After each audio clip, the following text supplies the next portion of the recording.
The studio was illuminated by spotlights that cast an almost theatrical light over the stage. The audience, both in attendance and at home, could hardly have imagined that this would be the setting for a bombshell revelation. I stood there, my heart pounding like a drum at a military parade.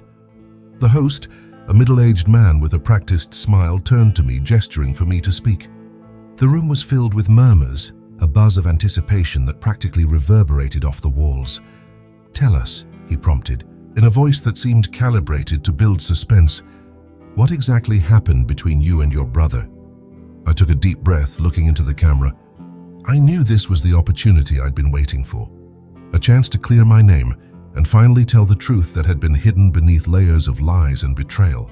"Much of what you've heard so far was just the tip of the iceberg," I began, trying to keep my voice steady despite the lump of emotion forming in my throat. "The truth is, the original idea, the foundation of what became my brother's company, was mine." A collective gasp ran through the audience, and I could feel the camera lenses closing in on me, like predators searching for any sign of hesitation. I continued, delving deeper into the narrative. I developed the concept while I was still in college, inspired by a project that was much more than just an academic assignment for me. It was a dream, something I deeply believed in. The presenter arched an eyebrow, a hint of surprise on his face. "And how did your brother get involved in this?" The memory hit me like a cold tide. "I trusted him," he said, each word carrying weight. "I told him about the idea one night, during an unassuming conversation, believing I was sharing something special with someone who cared about me. But before I knew it, he'd introduced it to our parents as his own. And the rest? Well, the rest is history." At this point, my voice nearly broke, but a fierce determination sustained me. "For years, he flaunted that stolen success. But as you must know, the truth has a way of coming out. What seemed like brilliant management began to disintegrate from the inside out." The host interrupted, clearly caught up in the narrative. "Are you saying the company is facing financial difficulties because of your brother's mismanagement?" I nodded, the tension in my neck muscles loosening slightly. "Exactly. He never understood the vision behind the idea. He only saw the immediate profit, the numbers he could show. But when innovation needs to adapt and evolve, he's not prepared. And now everyone is seeing it. That's why I'm here, to reveal what really happened." The room was silent except for the faint hum of filming equipment. I knew I had their attention, that I had planted a seed of doubt and curiosity. But for them to understand the full picture, I would need to go back in time, explain how we got here, from that fateful day when everything began to fall apart. I looked at the presenter, knowing this was just the tip of the iceberg of the story I was about to tell. But to understand all of this, we need to go back to the beginning. The heat of the spotlight burned my skin as I prepared to take the next crucial step. Standing in front of the packed auditorium, with its bright lights and cameras trained on me, the tension was almost palpable. My brother sat in the front row, exuding a confidence that made me want to confront him right then and there.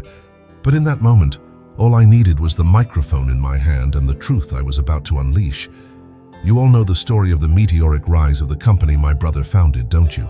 I began, my voice resonating in the vast space. "You've seen the headlines, the galas, the magazine covers, but what you don't know is how the foundation of this story is built on lies." The audience fell silent, their anticipation hanging in the air like a storm about to break. My brother, who had been sporting a self-assured smile until then, began to shift uncomfortably in his seat. I could see a sheen of sweat beginning to form on his forehead. "It all started with an idea, a vision I naively developed and shared with someone I trusted," I continued, looking directly at him. "But greed and lack of ethics turned that dream into a nightmare for me, and now, a disaster waiting to happen for him. I remembered all the sleepless nights and endless days of self-doubt, questioning my worth and abilities. But here I was, faced with an inevitable truth that was finally about to be revealed. It was liberating and terrifying at the same time. The financial problems the company is facing are not simply the result of an unstable economy or a volatile market. They are the direct product of management that lacks vision, innovation, and above all, integrity," he said, his words flowing like an unstoppable torrent. The audience stood motionless, each person captivated by the words echoing through the room. My brother, now completely pale, stared at me with a mixture of anger and panic. He knew the masks were slipping, and that it was only a matter of time before everyone saw the true extent of his deception. I took a deep breath, bracing myself for the conclusion. I'm not here just to clear my name. I'm here to show that the truth, no matter how hidden, always comes out, and that those who build their lives on a foundation of deception will inevitably face the consequences of their actions. With this last comment, the murmur among the audience grew. I could feel the shift in the air, a sense that something significant was happening. This was the moment I had longed for, the turning point that would change everything. I looked back at my brother. His eyes avoided mine, unable to meet the gaze of truth. And in that moment, I realized I no longer needed his or anyone else's approval. I had found my own voice, and it was more powerful than anyone could have imagined. But to fully understand how we got here, I need to go back in time. I need to tell how this story of betrayal, loss, and ultimately rebirth truly began. The familiar smell of spices and roasts filled my parents' house, a comforting invitation to what was supposed to be an evening of memories and reconnection. The dining room was vibrant with the voices of family members, each sharing stories and laughter as if time had stood still. I leaned against the wall, taking it all in with a mixture of nostalgia and nervousness. It had been months since I'd last been there, and though the setting was welcoming, there was an underlying unease I couldn't ignore. Dinner was about to be served when my brother, Daniel, entered the room with his usual exuberant energy. He was the center of attention, as always. His smile was wide and infectious, and he quickly began greeting everyone, doling out hugs and jokes as if it were a carefully choreographed spectacle. I'd always admired his ability to captivate a room, even if now that same skill made me a little queasy. Well, if it isn't our little family genius," he said, turning to me with a smile that didn't reach his eyes. "How's your project going again?" I felt heat rise to my face and forced a smile. "I'm doing well, thanks," I replied, trying to remain calm. "I'm working on some new ideas," Daniel laughed, a sound that reverberated through the room like a bell. "New ideas, huh? I hope they're not as invisible as the old ones." The comment was like an unexpected blow, and the room erupted in laughter. I knew he was referring to my original idea, the one he had stolen and transformed into his own glory. Humiliation burned in my stomach, but I forced myself not to react. My mother, sensing the discomfort, tried to quickly change the subject, but the damage was already done. As the dishes were served, awkwardness hung in the air. Daniel began to talk about his company, recounting its achievements in vivid detail, as if he were in a magazine interview. He spoke proudly of the awards he had won, the million-dollar contracts signed, and the bright future he envisioned. Every word was a cruel reminder of the success he had built on the foundation of my ideas. "You know, brother," he said, picking up a glass of wine and raising it toward me, "I couldn't have done any of this without your invisible contribution." The looks around the table were a mixture of curiosity and discomfort. My mother tried to intervene again, but the moment was already lost. I swallowed hard, fighting the urge to respond in kind. Instead, I stared down at my plate, unable to find comfort in the food before me. The evening wore on, but the atmosphere had changed irrevocably. The laughter was forced, and conversations were punctuated by awkward silences. When I finally retreated to a corner of the room, looking at the familiar faces that now seemed strange, I realized something inside me had shifted. I was no longer the boy who craved recognition or approval. That night, under the soft lights of my childhood home, I realized I needed to get out, find my own way. As I watched Daniel receive congratulations and pats on the back, a new determination began to form. It was time to move forward, to forge a path that wasn't overshadowed by someone else's success. This family gathering, which was supposed to be a return to my roots, became the catalyst for my rebirth.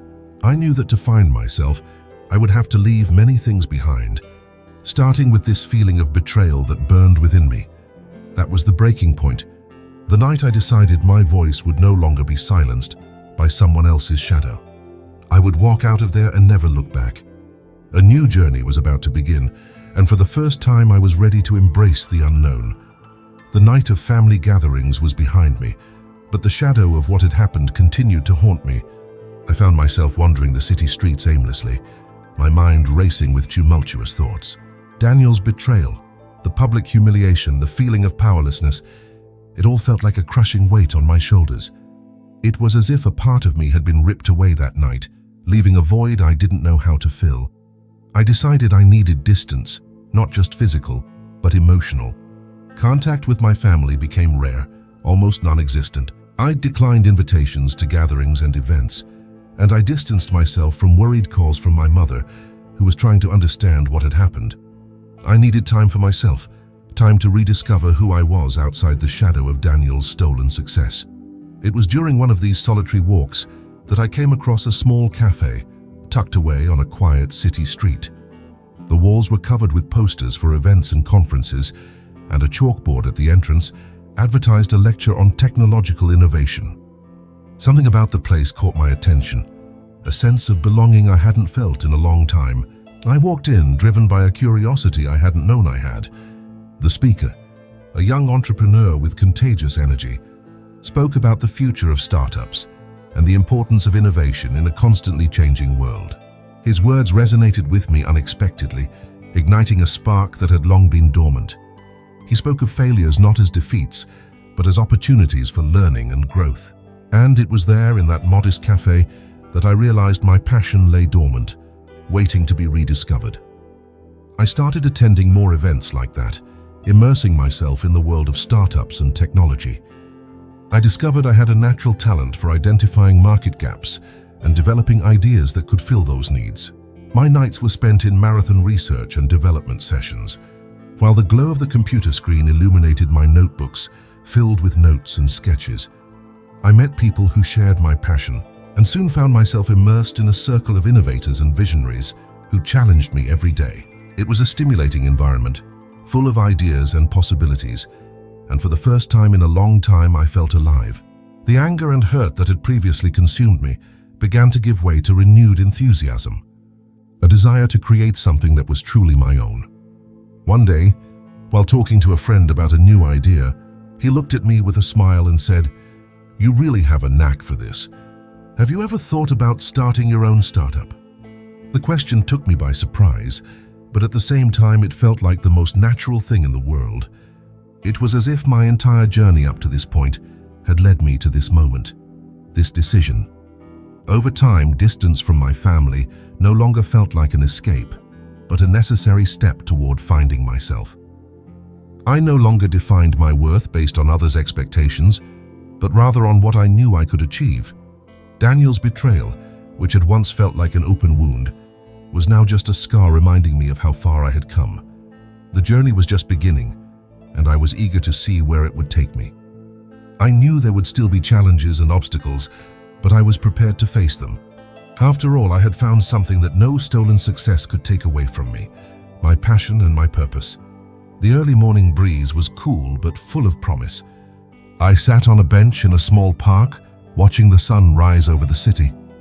The vibrant colors of the sky reminded me that each day brought new opportunities, and I was determined to make the most of each one. My thoughts were busy with plans and strategies, ideas swarming through my mind like a swarm of bees. Then I received an unexpected text message. It was from an old acquaintance from the startup events I used to attend. He had mentioned a meeting with an investor who was interested in meeting new talent. The name wasn't familiar to me, but something about the message piqued my curiosity.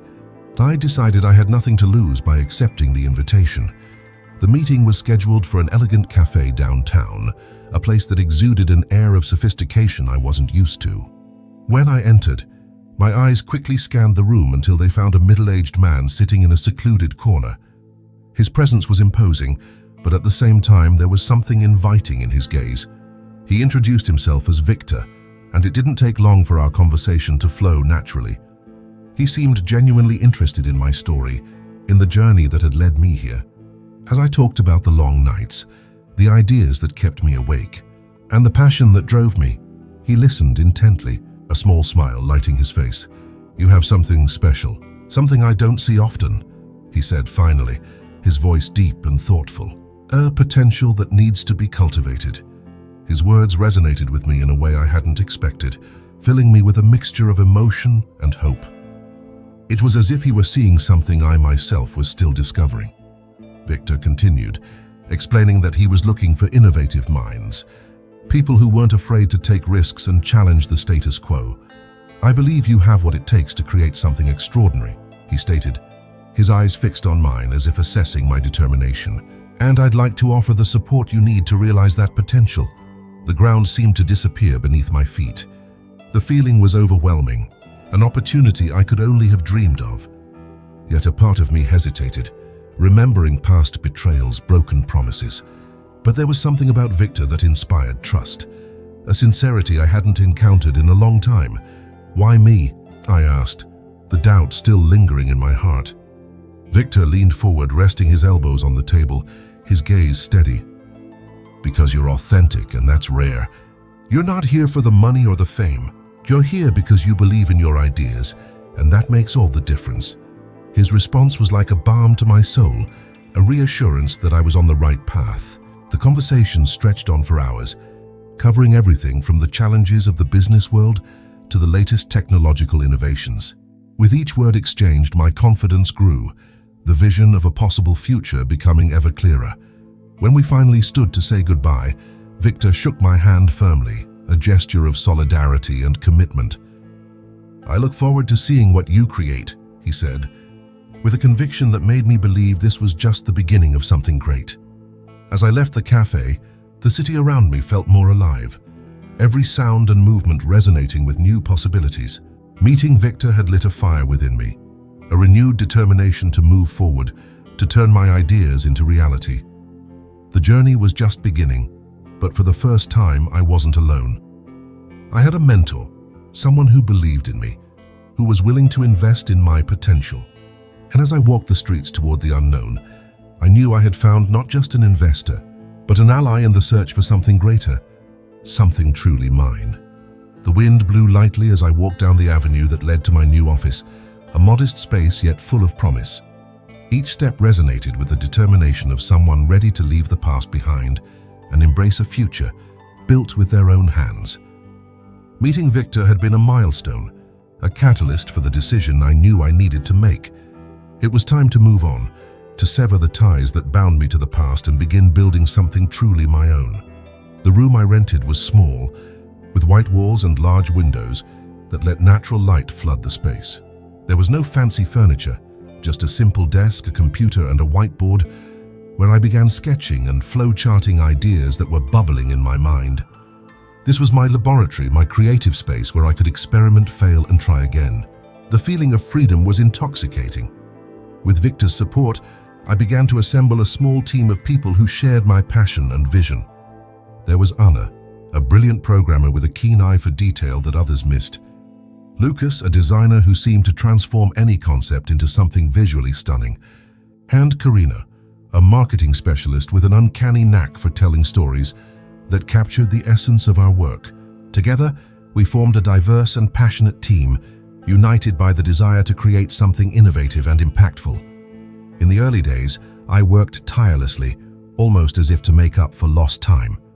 The hours flew by as we lost ourselves in heated discussions about features and strategies. The enthusiasm was palpable, and each small victory brought us closer to the final product we aspired to develop. It was a feeling I hadn't experienced since college, when anything seemed possible, and the world was full of opportunities.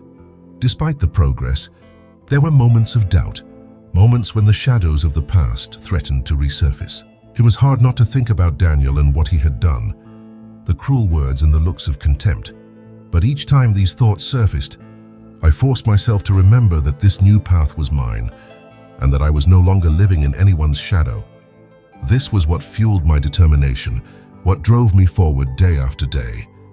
One afternoon, while reviewing some documents, my phone rang. It was my mother. We hadn't spoken in months, and her voice sounded hesitant on the other end. "I just wanted to check in on you, honey," she said, concern evident in her tone. "I'm fine, Mom," I replied, trying to sound firm, but with a touch of softness so as not to sound distant. "Working on something new, something that's just mine." She paused, perhaps searching for the right words. "I miss you at family gatherings. We all do." I knew she was referring to Daniel, even though she didn't mention him directly. There was a part of me that wanted to explain everything, to justify the distance I'd created. But I also knew this was a journey that needed to be my own. "Mom, I miss you guys too, but I need to go my own way now," I said, my voice carrying the firmness of someone who has found their truth. The silence that followed was heavy, but not uncomfortable. It was as if, for the first time, she understood what I was trying to say. We parted with promises to stay in touch, but I knew our relationship would need time to heal. With the phone off, I turned my attention to the plans before me. The future was there, waiting to be shaped. The team was gathered around the table, discussing next steps and challenges. And as I listened to them, I realized I had found a new home, a new family who supported and believed in me. The sense of freedom and purpose was intoxicating. I had finally left the past behind and the path ahead was clear. I was ready to embrace the future, to create something that was a true expression of who I was. And knowing I was no longer alone, I was certain that together, we would reach unimaginable heights. The first rays of sunlight streamed through the office windows, painting the space with a golden palette of hope and promise. I allowed myself a moment to pause, observing my team already engaged in their daily activities, each focused on their part of the puzzle we were putting together. There was an energy in the air, a synergy that propelled us forward. The dream that once seemed distant was now within our reach, and the feeling was indescribable. Over the past few months, we had worked tirelessly, facing each challenge with determination and creativity. Every problem became an opportunity to innovate, every obstacle a chance to learn and grow, and now our efforts were about to pay off.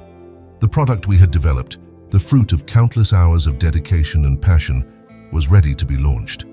I looked at the prototype on my desk, the tangible result of our collective vision. It was more than just a product. It was a symbol of resilience, and a new beginning. Running my fingers over its smooth finish was like touching a physical manifestation of all we had achieved. "Is everything ready for launch?" Anna, our programmer, asked, approaching with a glint of excitement in her eyes. "Yes, more than ready," I replied, a smile widening on my face. "Today the world will know what we are capable of." The launch was scheduled for a technology innovation event, a stage where the most cutting-edge ideas would be showcased. Gradually, I realized this meant more than just presenting a product. It was a statement of identity, a demonstration of what we could achieve when we freed ourselves from the shadows of the past. As the event approached, nervousness was inevitable, but it was accompanied by palpable excitement. It was a mix of anxiety and anticipation that kept us alert, each of us aware of the significance of this moment. Wearing my best suit, we walked together to the auditorium, a group united by a common cause. The presentation unfolded like a rehearsed dance. Karina masterfully led the narrative, weaving a story that captivated the audience and explained the innovation behind our creation. Beside me, Lucas demonstrated the features with precision, every detail reflecting the perfection of the design we had strived for. And when it was my turn to speak, I felt butterflies in my stomach, but also an inner peace. I was there, not just as the team leader, but as someone who had found their true voice. "Good afternoon, everyone," I began, taking a deep breath before continuing. "What you see here today is not just the result of advanced technology, but rather proof of what is possible when you work with passion and purpose." I looked out at the audience, capturing their curious and attentive gazes. For a long time, I let fear and doubt hold me back. But here I am before you, to show you that true innovation comes from within. It's about believing in your ideas and your ability to turn them into reality. The words flowed easily, each sentence reflecting the journey we had taken. The audience's response was more than I could have hoped for. They gave a standing ovation, and in that moment, I felt a wave of gratitude and fulfillment wash over me like a tidal wave. After the presentation, I received countless congratulations and handshakes, each one reinforcing the idea that we had achieved something significant. Victor, my mentor, met me at the exit, his approving smile saying more than words could express. "I'm proud of you," he said, his voice thick with genuine emotion. "You accomplished more than just launching a product. You made a powerful statement." The journey to that point hadn't been easy, but there, under the bright lights of the auditorium, I realized that all the effort had been worth it. I had found my place in the business world, becoming a respected figure, and most importantly, someone who was true to myself. The future was full of possibilities, and I was ready to embrace each of them with courage and conviction. The days following our product launch were a roller coaster of emotions and events. The response exceeded our expectations, and opportunities began to appear at every turn. However, amidst this euphoria, unexpected news began to spread through the business world like wildfire. My brother Daniel's company was on the verge of collapse. It was a cruel, almost comical contrast, as if the universe were orchestrating an ironic twist.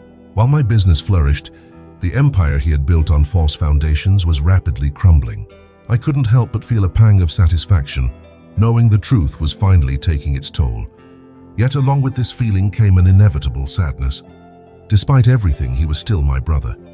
Daniel had always been the star, the prodigy who shone brighter than everyone around him. But the same confidence that had once dazzled now seemed a reflection of his recklessness. His rash financial decisions, the arrogance of believing he could perpetually operate without consequences, and his inability to adapt to technological and market changes were taking their toll. I learned of the company's deterioration through a series of financial reports that began to circulate. "Her dizzying decline," the headlines read. The words were sharp, a public criticism of Daniel's management, which was described as disastrous and short-sighted. The impact on the company's image was devastating, and investors once enchanted were now fleeing en masse. I decided to visit the company discreetly, more out of curiosity than anything else.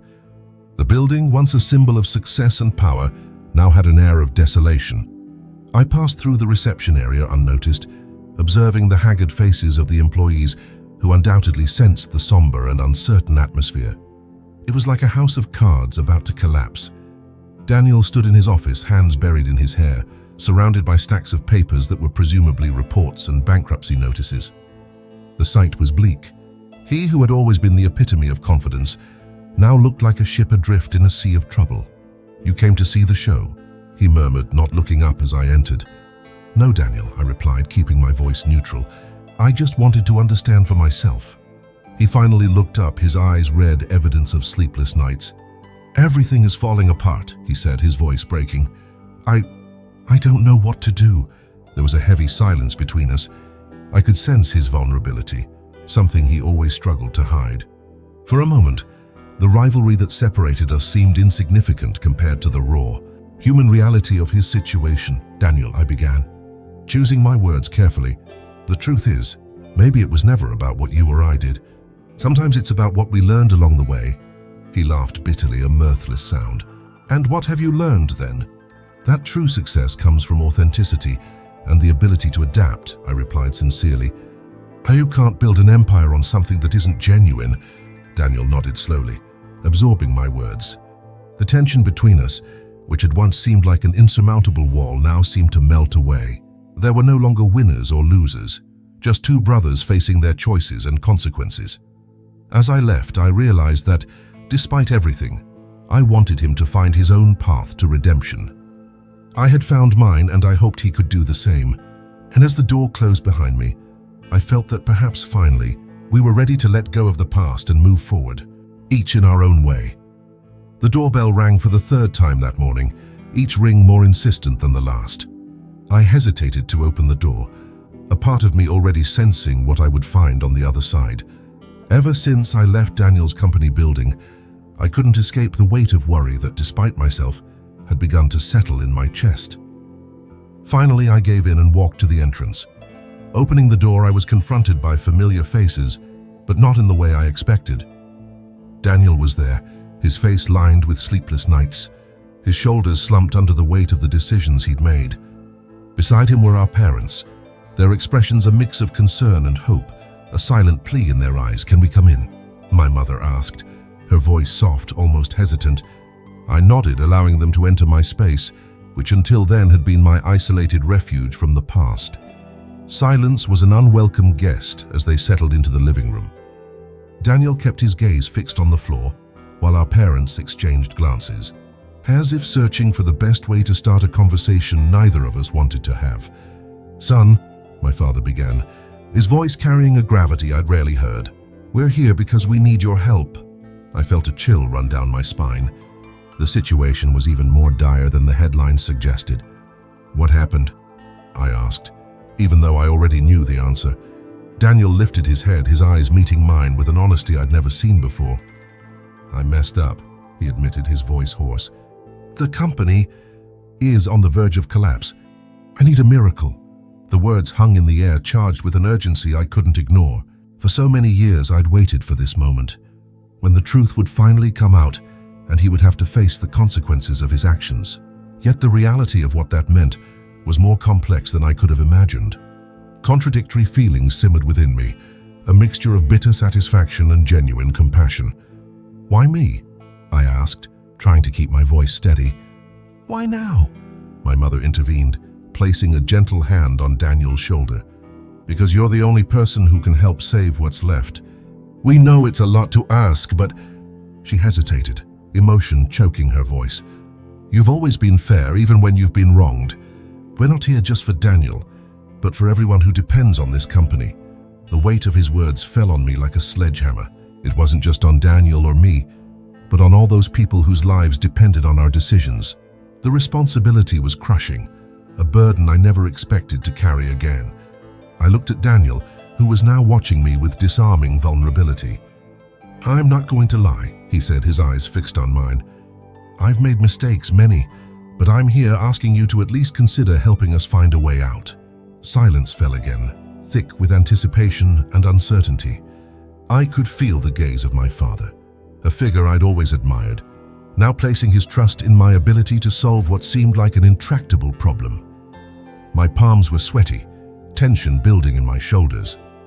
Still, a part of me, the one that sought justice and redemption, began to ponder the possibility. Could I really turn my back now, when the power for real change was within my grasp? "I need time to think," I finally replied, my voice barely above a whisper.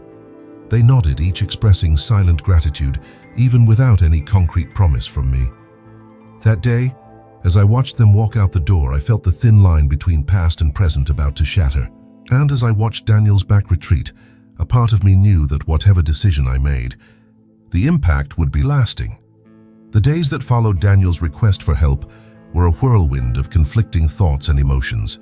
I spent endless hours in my office, reliving every moment of our relationship, the ups and downs, the betrayals, and inevitably the blood ties that bound us. The weight of the decision I had to make felt like an anchor, holding me to a past I had fought so hard to overcome. Yet something inside me, an inner voice that refused to be silenced, insisted there was a path I hadn't yet considered. That morning, when I finally decided to face what lay ahead, the sun was already high, illuminating the office with a clear, unforgiving light. My heart was heavy, but at the same time there was a clarity born of days of reflection. I knew what needed to be done, and while the decision wasn't easy, it was the only one that would allow me to move forward with the integrity I had found. I drove to Daniel's company building, the same one that had once housed so many dreams and was now a shadow of its former self. Every step I took toward the entrance reminded me of the weight of the history we carried, but also of the new beginning I was about to claim. When I reached the reception, I was greeted by curious and hopeful looks, each face a reminder of the lives impacted by what was about to happen. Daniel was waiting for me in his office, tension evident in every line of his face. He stood up when he saw me, a mixture of relief and apprehension in his eyes. "Thank you for coming," he said, his voice barely above a whisper. I nodded, pulling out a chair and sitting across from him. "We need to talk," I began, keeping my tone firm, "about what really needs to happen here." He nodded, a gesture of acceptance of the gravity of the moment. "I'm ready to listen." I took a deep breath, choosing my words carefully. "Daniel, what you asked of me is something I take very seriously. But the truth is, I can't just fix everything." "Not like that." He opened his mouth to protest, but I held up my hand, silencing him. "Let me finish," I pleaded. "The company can't continue as it is. What you've built needs to be rebuilt from the ground up. And for that, I need complete control." The silence that followed was almost palpable. I could see the conflict in his eyes, the internal struggle between pride and need. Finally, he sighed, defeated. "What do you mean?" "I mean, I'll buy your company, but on one condition," I explained, leaning forward. $1. "That's the price I'm willing to pay." Daniel blinked in surprise. $1. "Yes, $1, I repeated, my voice firm. Because symbolically, it's the value of the truth that was forgotten. It's a new chance, but on my terms. There was a moment of hesitation, a pause where the world seemed to stop. Then something in his gaze shifted. Perhaps it was the realization that this was more than just business. It was an opportunity for redemption, not just for him, but for me as well. "All right," he said finally, his voice tinged with reluctant acceptance. "To $1 then." We silently agreed, a pact between brothers that transcended resentment and rivalry. As we signed the documents, I felt a liberation, as if a part of me that had been captive for so long had finally been set free. When I left the building, the air felt lighter, the future brighter. I knew the journey was just beginning, but now for the first time the path was clear. I was ready to rebuild, to create something new from the ashes of the past, certain that I was finally in control of my own destiny.